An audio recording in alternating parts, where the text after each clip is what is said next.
आज आप जो बोर्ड पर देख रहे हैं धातु, अधातु और उपधातु की पहचान, ये इतना जबरदस्त ट्रिक हम आप लोगों के बीच लेके आए हैं कि आप ध्यान से देखिएगा कोई तत्व या एलिमेंट तो आप आसानी से पहचान सकते हैं कि धातु, अधातु और उपधातु क्या है, कैसे किसको बोलते हैं। तो यहाँ पर जैसे कि आवर्त सारणी में हम 118 तत्व जानते हैं, अभी तक जानते आए हैं कि आवर्त सारणी के अंदर में 118 तत्व होता है। उसमें कौन धातु है, कौन अधातु है, कौन उपधातु है, इसके बारे में हम नहीं जानते हैं। तो आज यहाँ से पता चलेगा कि आपको आसान सा ट्रिक, कोई याद रखने का कोई नहीं है, सिर्फ एक ट्रिक अपना लीजिए तो अपने आप हो जाएगा धातु और धातु।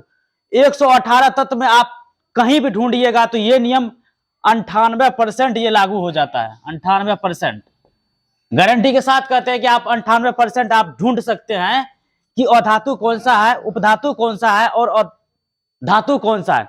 तो सबसे पहले यहां पर हम जानेंगे कि धातु, देखिए मेटल 91 को होता है और नॉन मेटल जो होता है 20 को होता है और मेटेलाइट्स होता है 7 को। तो सबसे पहले मेटेलाइट्स के बारे में हम बताएंगे कि देखिए इसमें कौन कौन सा तत्व आता है। Boron, silicon, arsenic, antimony, germanium, arsenic और पोलेनियम, ये 7 आता है इसमें, बस 7 को। अब देखिए धातु उपधातु में होता है कि देखिए मेटल्स में देखिए जिसके ट्रिक सबसे पहले सब बहुत आसान ट्रिक है। यहां पर ट्रिक में देखिए कि जिसके अंत में यानी हमको यम लगा हुआ रहेगा, यम सबसे पहले देखिए जिसमें यम लगा हुआ रहेगा यानी यम, यम यम, जैसे इंग्लिश में यूएम होता है, अगर वो क्या हो जाएगा, धातु हो जाएगा। अब देखिए जिसके अंत में यानी यम लगा हुआ रहेगा यानी यूएम लगा हुआ रहेगा तो क्या हो जाएगा, अधातु हो जाएगा और धातु हो जाएगा। और धातु में जो है आता है, अब देखिए इसके अंदर में क्या आता है, जैसे carbon, hydrogen, oxygen, iodine, bromine, chlorine और सल्फर और फास्फोरस। अब देखिए तो यम तो हो गया धातु वाला। अब अधातु वाला जो आता है जिसके अंत में देखिए, इसके अंत में क्या है, इसके अंत में 9 आता है और इसके अंत में क्या आता है, 100 आता है। 9 और 100 और रो, 9 और 100 और रो, ये 3 आता है, ये क्या हो जाएगा, अधातु हो जाएगा। अब देखिए एक अपवाद आता है आपको धातु में कि यह अपवाद में हीलियम जो है ये क्या हो जाएगा, थोड़ा आप इसको याद रख लीजिएगा, हीलियम क्या होगा, ये हो जाएगा आपको अधातु में आ जाएगा।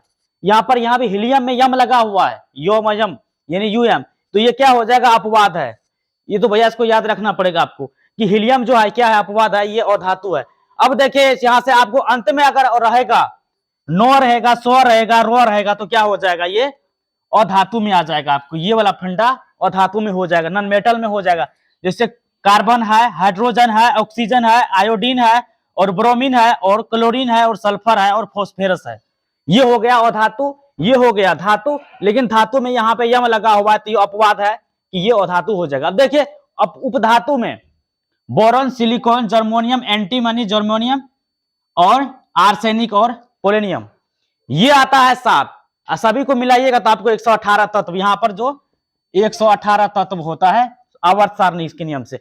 आवर्त सारणी ने 3 भाग में बांट दिया है, धातु, अधातु और उपधातु, 3 भागों में बांट दिया है। अब तीनों धातु आप आसानी से आवर्त सारणी को उठा के देखिएगा तो आपको पता लग जाएगा कि ये रूल जो है, ट्रिक मैं दावा के साथ कहता हूं कि 98% ये लागू होता है। आप आसानी से पहचान सकते हैं कि कौन सा धातु है, कौन सा अधातु है, कौन सा उपधातु।